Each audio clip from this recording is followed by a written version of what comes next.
The other day, Tachyon Pulse did his most hated Star Trek characters, which is pretty interesting. And he covered a lot of characters that I wasn't necessarily thinking about, like Admiral Jellicoe and the like, who, of course, when they came in, and I watched that as a kid, of course we hated him. He was the anti-Jean-Luc Picard.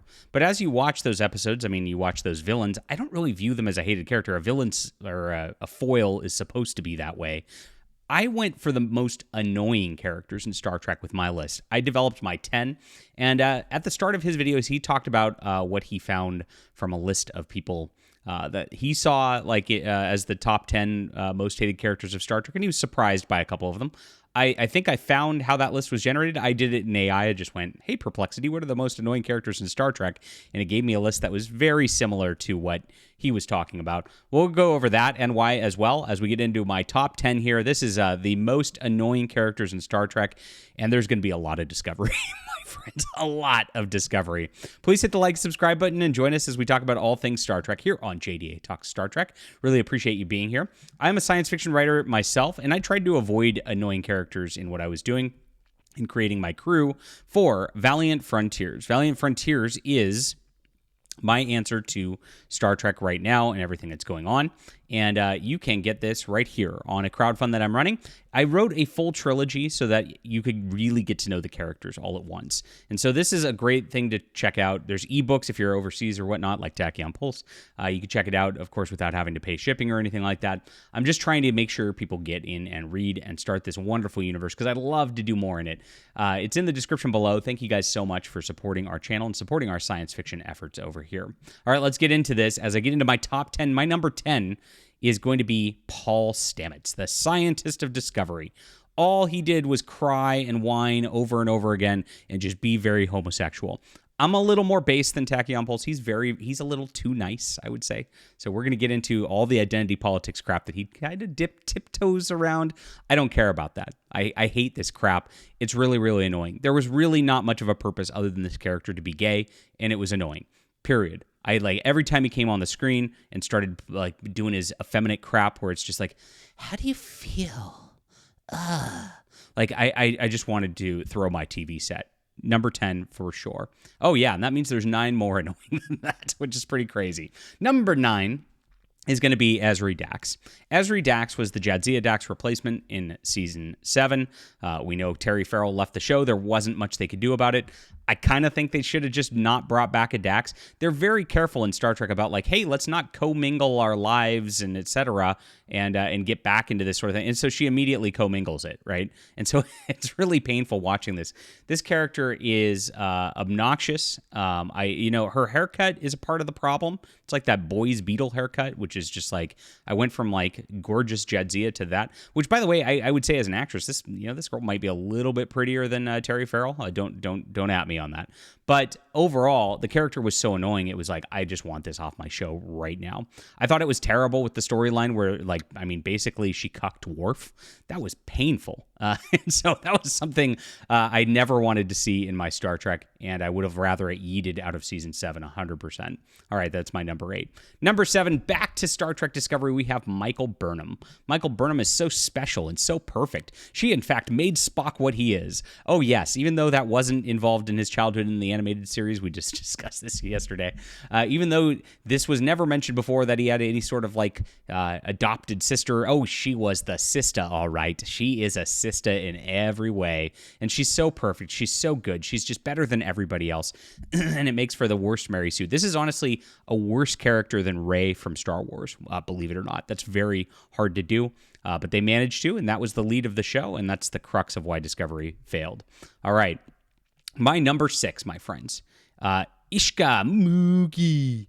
Again, every time she came and we had a Moogie episode, I was like, one, they're going to do the thing where they drop her clothes and we have to see her from the shoulders up, and then your mind fills in how gross that is. Awful. It's just, please don't. And then second, every single one of these episodes was a girl power feminism. We're going to make Ferengi feminist again. And it was so painful to watch as well. So those two things make this character super annoying. You could put Grand Nagus Zach in there too because of that voice. But it's a toss up. I went with Moogie for this one because I just thought it was that much more annoying. All right, we're on number 6. I went pretty fast through this already. This is a quick video, but I want to try to go fast because we're in a hurry and you're not that smart. Or wait, you're in a hurry and we're not that smart. If you know that reference, leave it in the description below. All right. Back to Discovery one more time. The next gay. Yes. Hugh Culber, the doctor, the counselor, is even more annoying than his gay counterpart. It is just like he literally has nothing to do but be gay. And I'm really not even sure what he did on the ship other than gay things up. That's it. It was painful. But yes, every time he's on the screen, same thing. Basically the same as Paul here. The thing is, like, Paul had like a few of those, like, actually working in science and doing the things, and with the weird, slipstream driver. I can't even remember what their drive was called. Do you guys remember? I don't remember. I don't want to remember. Don't tell me. But he actually had things to do, like nothing, just gay. And it's like, please stop. All right. Speaking of gay, back to Discovery one more time. This just shows I have 4 out of my 10 most annoying characters ever in Star Trek are from Star Trek Discovery. Right. So if you look at this, that's a lot. And I went out of order here because I forgot to put one in order. So I'm going to actually jump to the next one, and then I'm going to tell you the last Star Trek Discovery. But this one actually comes from Picard.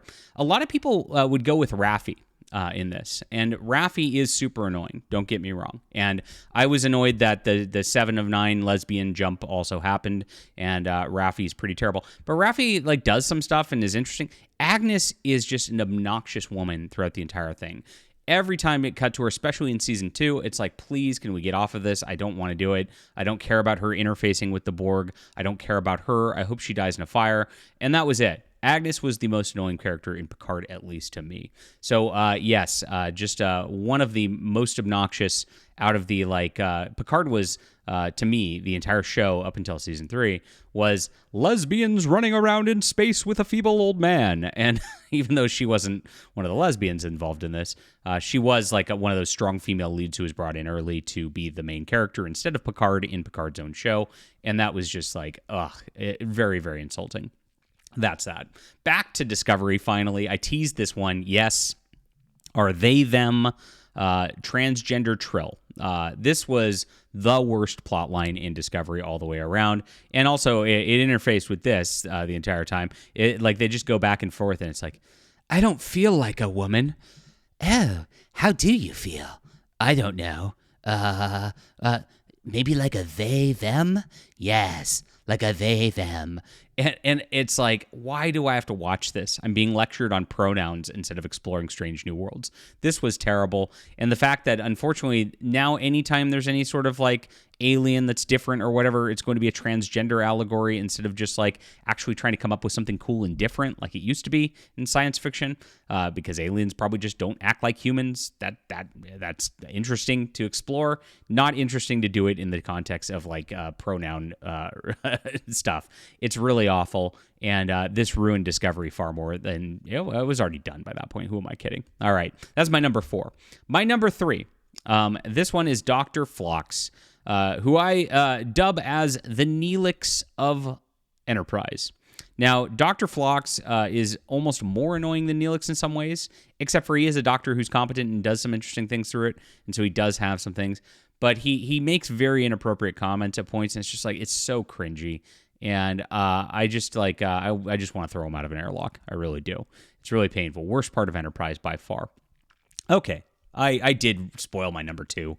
That's right. Hello, Captain. I'm the morale officer. Would you like to try a plummox soup, Mr. Vulcan? Oh gosh, there's no point to this character. All he does is just walk around and be annoying on the entire thing. I know they wanted to have like a native guide of the Delta Quadrant. He didn't really end up as that. He just ended up as like the attempt to be Quark, but not funny. Quark is very funny, very charismatic. Neelix is quite the opposite. It's like he's attempting to be the comic relief. He's attempting to be funny, but he's just really, really obnoxious. They should have just left him as Tuvix and kept him there on the show. But Janeway is a terrible person and a genocidal maniac, and so therefore we had to live with this for the rest of the show. That's it. So do you guys know at this point who my number one is? It's going to be pretty obvious.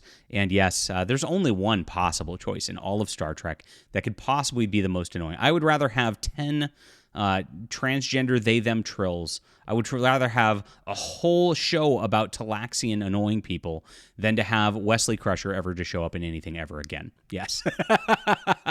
Wesley Crusher, shut up, Wesley, says it all. That was the line that stuck with him forever. Will Wheaton makes it worse because he is so obnoxious across everything he does all over social media. You can't get away from that. And of course, it was great when he was on Twitter back in the day and you just go, shut up, Wesley, and he'd block you immediately just because you said that, because he's so triggered by that. That line will stick with him forever because Wesley Crusher is just super, super annoying all the way around. Now, what it said on Perplexity when I researched this, number one was Neelix, so that people like Neelix even a little less than Wesley Crusher, I guess. Wesley Crusher number two. Pretty close there. Loxana Troy. I'm surprised by this. Tachyon Pulse said he was surprised by this too. This is Michelle Barrett. She's like the godmother of Star Trek, and she's the computer and everything.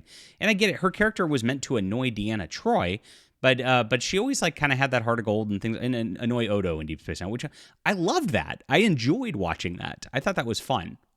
Same thing. Alexander Rozhenko is another one. I get he was kind of like an annoying, petulant little kid in a lot of ways. He's actually what got my wife to actually watch and care about Star Trek. When there was an Alexander episode, because she'd get that motherly instinct about it, she'd feel bad for the kid, and she actually attached to Alexander and was like, and kept asking me, when's the next Alexander episode? When's the next? Believe it or not, that's the case. I don't really think that. Kai Wynn, again, she's obnoxious for sure, but she's the villain. You're meant to hate her. So I don't really you're supposed to hate her. It's the whole point of her character, right? Raffi, solid choice. I just said, I just went with, what's her name? Agnes instead. But that's a toss up between the two. I mean, they both should have been yeeted out of that show. Harry Mudd from Star Trek TOS. I forgot that there was a Mudd episode in Discovery. Thanks for reminding me. Again, he's a villain who's meant to be obnoxious. He's meant to annoy the Enterprise, so I don't have a problem with that. Kes surprises me. I get it. Kes didn't really do anything on Voyager and was kind of useless like Neelix. But as a character, she just kind of she helped the Doctor become more human. There just wasn't much to her. She's like a non-entity fly on the back of the wall that didn't matter. And I get the end when she went into her Ocampa rage. That episode pissed people off. But at the same time, they had to get rid of the character, and that was that because of her personal stuff on there. But I had no problem with Kes, so don't have that problem. Keiko O'Brien's an interesting one as well. She is what I like to call a nagger, N-A-G-G-E-R, with the hard R. And that's all she did was nag Chief O'Brien about how she hated being on Deep Space Nine. Eventually, of course, making him go back to Starfleet Academy at the end of the show, which ends his whole arc there. So, but when they do have good episodes where they do have tender moments between them, and she stops nagging him for a bit, it's kind of nice. So I don't hate Keiko that much. I wouldn't put her on my top 10 list. And then Michael Burnham, of course, because of her Mary Sue-ness. So this is an interesting list right here.